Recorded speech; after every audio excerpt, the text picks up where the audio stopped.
The movie opens with our protagonist, Frida, doom-scrolling on Instagram while in the bathroom, an activity we can all relate to. She ends up watching an interview video of a billionaire named Slater King, a man who took a break from the limelight but is now back, claiming to have reformed himself. He mentions having bought a private island where he spends his days away from it all, like his very own rehab place.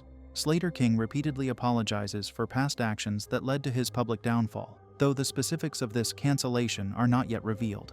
Frida's roommate Jess interrupts her viewing session and reminds her about the payment for the building superintendent. Frida later takes a pile of cash out of the bathroom mirror, and at this point, it's obvious that her living situation is not so ideal. Later, Frida arrives for work and receives a scolding from her manager about her performance during a similar event in the past. Then, while she and Jess are unpacking champagne bottles, Frida gives Jess a piece of her mind about Jess, constantly going back to her ex, like a human phone charger. It turns out the event Frida is working at is hosted by Slater King. By the way, she's fixated on Slater. It's obvious how she has a huge crush on the billionaire. Can't blame her, to be honest. Surprisingly, the duo decides to ditch work, putting on dresses and attempting to blend in with the elite crowd. However, their unclassy demeanor stands out like a sore thumb. To make the situation worse, as soon as Frida spots her crush, she recklessly struts forward, not minding her surroundings. This results in her colliding with the server, both of them crashing to the floor. The embarrassing moment quickly shifts in Frida's favor, as Slater helps her get up. Suddenly, she's face to face with the man she's obsessed with. Frida then meets the billionaire's therapist, Dr. Stein.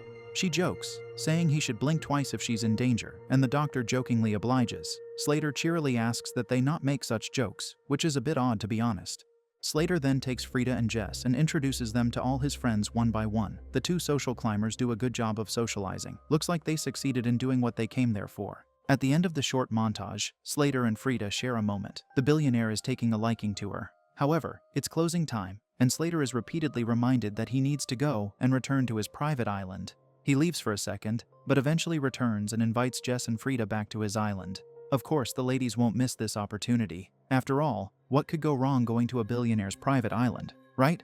When the group arrives at the villa on the island, the first thing they do is surrender their phones to Stace, someone who seems to be working under Slater. Not suspicious at all. After taking pictures, Slater shows Frida to her room and ensures she is comfortable. She plays it cool, thanking him for his generosity, but as soon as the man leaves, she squeals in excitement. After taking a shower, Frida approaches the bed and sees the white dress that's prepared for her. Suddenly, she gets startled by an old lady housekeeper entering the room. The interaction quickly becomes awkward and uncomfortable, as the older woman keeps calling Frida a red rabbit. The lady leaves without saying anything else, even leaving her cleaning supplies behind.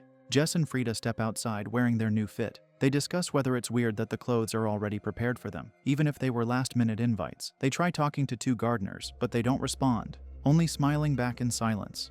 Eventually, they rejoin the other women, all of them wearing the same outfit, heading to the villa's pool.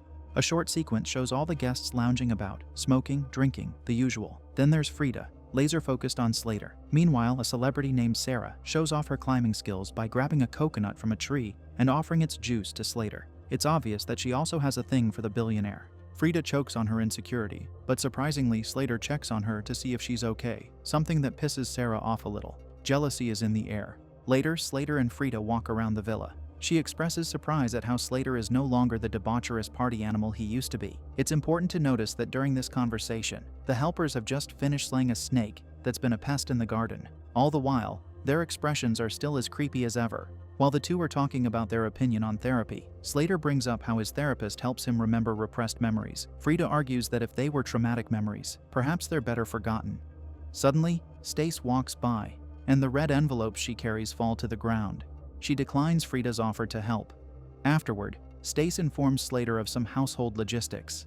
Later that night, every guest partakes in a feast in a room lit by hundreds of candles. Slater congratulates Camilla for the launch of her new app, while Tom talks about how great the app is, mentioning his messy married life in the process. What an awkward start for a dinner, but the mood remains jolly, although a bit strange. Frida stains her dress with the red meat, but Slater assures her it's fine. Vic tries asking Frida what she does, but since she's not a big shot like most of them are, she gives a cop-out answer, the classic figuring things out. Slater, not wanting Frida to feel embarrassed, claps back at Vic, calling him a professional at figuring things out. Anyway, after all the useless small talk, the party finally gets to the good part. Vic introduces a new substance he concocted, and Frida is the first one to try it. Just like that, the scene shifts to the courtyard where everyone is having a great time, laughing, giving words of affirmation to each other, feeling the psychological effects caused by the you-know-what. After the party, Jess and Frida retire to a room ready to sleep. Frida notices that her dress is no longer stained. She thinks about it for a second, but decides not to talk about it with Jess. The next day, everything seems pretty normal, and everyone is relaxing just like yesterday. There's a moment where Frida notices the housekeeper putting something in a sack, perhaps another snake. The old woman smiles as time, but Frida ignores her. There's also Vic, playing chess with Heather, who asks what happened to his finger. He ignores this question while making reference to the rules of Fight Club. The night is also similar, candlelit dinner, and everyone takes the good stuff after. This time, the aftermath shows the women hissing like snakes in the courtyard. Perhaps it's a foreshadowing of some sort. The next sequence of scenes is more of the same. There are a few details that hint that they might be living the same day over and over, given how similar everyday activities are. Same drinks, same parties, some statements are even repeated. After the montage, the scene shifts to a romantic moment between Slater and Frida. He asks her how she got her scar, a question she doesn't have an answer to. Then, he compliments her nails, and they laugh at silly puns. You would think they'd kiss, but this isn't a romance movie. Slater gets up and heads to his room, leaving Frida disappointed. He did leave his vape, though, something that Frida stared at the next day, a memento of the moment they shared. Oddly enough, she notices the accumulation of dirt under her nails, and she's surprised how they got like that.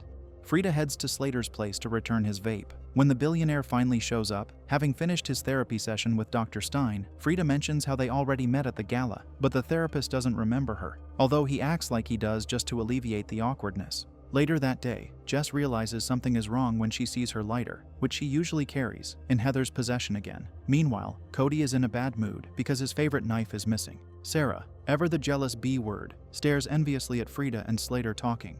Later, Frida suddenly tells Slater that she feels like something bad is going to happen. She believes that it's usually the case whenever something good is happening. She then asks what day it is and when they'll be going home. Slater tells her not to worry and just enjoy the moment. Yep, something sketchy is definitely going on. At night, the celebration continues. Everyone is dancing and under the influence as usual, but this time Jess lets out a piercing scream. She's been bitten by a viper. Thankfully, Slater is quick to slay the reptile, to the applause of everyone. He assures Jess she'll be fine, despite the snake being venomous, and there are no hospitals on the island. Sometime later, Frida checks on Jess. Jess admits she wants to go home, insisting that something is seriously wrong with the place, something that she can't put into words. Frida dismisses her best friend's concern, insisting that she let her be. For the first time, Frida is surrounded by luxury and is feeling seen. Jess apologizes and allows Frida's selfishness to take over. Neither of the women realizes this is the last time they'll ever see each other again. The next day, Frida stumbles into a red paper bag, similar to what Stace usually carries. She spots an abandoned hut and enters it. The inside is filled with red paper bags arranged neatly on shelves. Upon checking out a noise, Frida encounters the creepy cleaning lady again. She tries to make small talk, but all the old woman says is Red Rabbit. Frida is offered a drink that she first mistakes as alcohol, but turns out to be snake venom. Frightened, she quickly backs away and steps out, as the old woman keeps repeating the same phrase over and over. Frida eventually runs into Vic outside, who is wrangling some escaped chickens. Still in shock, she decides to say nothing. Frida has a difficult start to the next morning. Her nose is bleeding and her nails are filled with dirt again. Heading to the breakfast table, something seems more off about everyone. One person has a vandalized forehead while another has a black eye, but neither of them remembers how they got those. The strangest thing happens while the girls are relaxing. Frida suddenly realizes that Jess is missing, so she asks the girls about her best friend's whereabouts. None of them remembers who Jess is. She also finds out that Jess's room, the one next to hers, is now a storage room. Naturally, Frida is stressed out of her mind. She even tries slapping herself to wake herself up from what she thinks is a nightmare. While doing so, a knife suddenly falls out of the mirror in front of her. It's the same knife Cody was looking for. Later, Sarah knocks on Frida's door and returns the lighter that has Jess's name on it. During their conversation, they quickly realized that they couldn't remember a lot of things since they set foot on the island. They come to the conclusion that somehow their memories are being systematically erased, but they're not really sure how Slater is doing it. Frida suddenly realizes a phrase that Slater always says, "Forgetting is a gift." With this clue, they check the red paper bags in one of the huts and find perfumes in them. This must be the way they're making everyone forget. Sarah wants to call the FBI, but since they can't remember any details of what's being done to them, Frida thinks they won't be taken seriously. Frida then remembers that she regained some of her memories due to accidentally drinking snake venom. Sarah takes a sip of it, and the two decide to mix it with tequila and have the other two ladies, Camilla and Heather, drink it as well. They're hoping all of them can retain their memories, and they'll have something to tell the authorities. While slamming venom-laced shots in the pool, Stace passes by, and they have her slam a few shots as well. Frida comes up with a plan. She's going to go inside and find a phone. Sarah is going to keep watch. If the men return from their fishing trip, then Sarah has to give a signal. Minutes later, Frida is struggling to find a phone and encounters a chain-locked door. The men return, and Sarah even gets startled by her boyfriend, accidentally elbowing him on the nose. Meanwhile, Frida is able to break open a door by slamming a figurine on the lock. However, Slater is about to head inside. Sarah tries her best to loudly declare she's going to smoke something, which is a signal for Frida to get out. However, Frida is too focused on her search to hear this. She eventually finds the bag containing the phones, but she discovers there's no cell reception. Moments later, Sarah attempts to give the signal again, this time prolonging her shout. Frida finally hears this and panics. While fumbling around, she spills over a box full of pictures of previous guests. She does her best to collect as many pictures as possible before Slater arrives. Slater enters his room, seemingly looking for something, but it turns out he was just getting his vape juice. He then starts talking to someone, and it almost seems like he's referring to Frida, who is hiding under the table. But again, another bait, he's just complaining about the placement of a chair. While hiding, Frida's nose starts to bleed, and suddenly she remembers what really happened to Jess. Turns out one night, all the ladies were tied up, and Slater had to eliminate Jess because he knew the snake venom would let her remember everything. Frida fights with her emotions as this grim recollection takes hold of her mind. Luckily, she was able to find an exit and safely go outside, reuniting with Sarah. During an anxiety-ridden conversation filled with tense moments, Frida reveals to Sarah what really happened to Jess. The two then decide they should keep pretending to be under the influence of memory erasure until they can figure out how to escape Slater's grasp. During dinner time, Frida has another recollection, this time a truly sick and frightening scene of what really went down on some nights. Turns out the women were being abused and used for the men's satisfaction. Frida remembers clearly how Slater allowed his therapist to defile her, assuring him that she won't remember a thing. Back to the dinner scene, Frida and Sarah try their best to seem normal, but it proves quite a struggle. Slater seems to be catching on, especially after Sarah delivers a heartfelt speech about wanting to teach women to band together and fight to survive. Frida also struggles to contain her fear of Slater. She even flinches when he tries to touch her. Thankfully, their act is salvaged when Frida decides to start dancing sensually, and Sarah follows suit. While distracting the men, Sarah decides to conceal the corkscrew in a nearby plant pot. The atmosphere seems festive, but beneath all the smiles, dancing, and merriment, the women slowly regain repressed memories. It starts with Stace, inside the mansion. Then, Heather, who is watching the chickens, seems to have regained her agency as well. Finally, Camilla, with her nose bleeding from venom and her eyes teary from remembrance, is finally ready to make a stand. Nearby, Slater realizes Frida smells different. She's not wearing the memory-erasing perfume. But before he can say anything else, a scream echoes. It's Camilla, taking an ice pick and relentlessly stabbing Tom, one of the men who accused her. Her rage is uncontainable. Heather then starts chasing down Vic, and Sarah attacks Cody with the corkscrew she hit earlier. Both women are winning their battles. However, Heather's life comes to an abrupt end as Slater's personal bodyguard, Stan, shoots her. After ending Heather, Stan proceeds to chase Frida across the villa, their chase reaching the nearby forest area. A snap of a twig reveals her location, and Stan is quick to catch her, but not quick to pull the trigger. As a result, Sarah ambushes him and ends his life with a rock.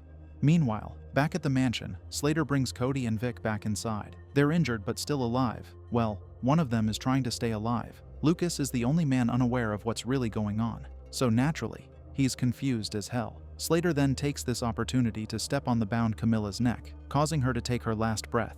Frida goes back to her room and is surprised by Stace's presence. It turns out this old woman doesn't want to remember how she's complacent about Slater's crimes, so she attacks Frida. Fortunately, Frida manages to overpower her and sticks the hidden knife in the hag's chest. Meanwhile, Slater sends Cody out on a risky mission to capture the girls, but all that ends up happening is him getting shot by Sarah. Frida and Sarah reunite, and this is when it's revealed that Frida has been on the island before. There's a picture of her showing off her nails with a red rabbit design, so that's why the helper kept calling her that.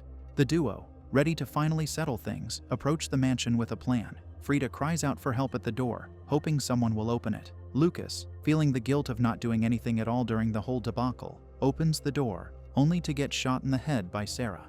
Frida tries to charge in and stab Slater, but he puts up a good fight. Frida tries her best to beat him, even landing a few surprise hits. However, the billionaire manages to grab her and slam her head into the pavement. This is when a flashback plays of when Frida was first on the island. At that time, Slater managed to capture her the same way he had captured her now, bound like an animal. Frida isn't giving up though. She stealthily grabs a shard of glass and tries cutting herself loose. Simultaneously, Slater delivers a chilling, villainous speech asserting that forgiveness is not real, and forgetting is the only true reality. He continues arguing and justifying the use of memory erasure. While this is happening, Sarah keeps wasting her bullets, trying to get into the house. After Sarah runs out of ammo, Slater steps outside for a second and chases her. Of all the hiding spots she could have selected, she chose to go underwater. Slater easily catches her and brings her back to the house. Inside, Frida is finally free from her bindings and grabs a knife. But oddly enough, Slater effortlessly steals the knife from her. She's not even putting up a fight at this point, perhaps due to exhaustion. Slater assures Frida that he's not going to unalive her. Slater takes the knife and puts it close to Sarah's neck. However, before he can deliver a fatal slash, he suddenly stops. All of a sudden, he starts forgetting what's going on. Slater looks around at all the carnage, flabbergasted and lost. He even knocks over some candles in his confusion, setting the nearby photos ablaze. It turns out that Frida didn't try to fight back any longer because she added the memory eraser perfume to his vape cartridge. The moment he went back inside, he was smoking the forget fumes. Slater collapses to the ground, and the mansion burns. Frida and Sarah manage to get out in time. However, as a final twist for this movie, Frida saves Slater, keeping him alive. Why? Well, at the end of the movie, during a formal event, it is revealed that Frida had successfully taken control of Slater's mind using vape juices, keeping him mentally loyal to her. She's now the CEO of Slater's company, all his riches in her possession. This marks the end of this roller coaster of a movie.